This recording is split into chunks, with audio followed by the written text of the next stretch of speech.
హైదరాబాద్ లో సర్పంచుల సంఘం జాయింట్ యాక్షన్ కమిటీ ఆధ్వర్యంలో సర్పంచుల నిరసన తెలియజేశారు. దున్నపోతుకు వినతి పత్రం అందజేసి వినూత్న నిరసన తెలిపారు.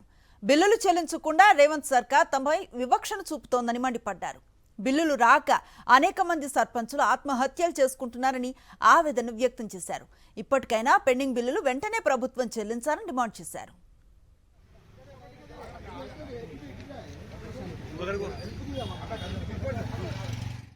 మాజీ సర్పంచుల పెండింగ్ బిల్లులని అనేక సార్లు ప్రభుత్వం వైపు మొత్తుకొని అనేక సార్లు ప్రభుత్వానికి వినిపించిన చెవులుండి కూడా చెవులు లేని కబోదుల్లాగా నటించుకుంటూ మా పెండింగ్ బిల్లులు చెల్లించాలని మేము అనేక నాయకులను కలిసి వినతి పత్రాలు అందజేసినాం. అదేవిధంగా మేము అధికారులను కలిసి వినతి పత్రాలు అందజేసినాం. అదేవిధంగా తెలంగాణ రాష్ట్రంలో ఉన్న దేవుళ్లను కూడా వేడుకున్నాం మా పెండింగ్ బిల్లులు చెల్లించి మమ్మల్ని ఆదుకోవాలని. అయినా కానీ ప్రభుత్వం మొద్దు నిద్ర వీడాలని ఈ రోజు మేము మానవ హక్కుల కమిషనర్ గారికి మేము ఫిర్యాదు చేయడం జరిగింది.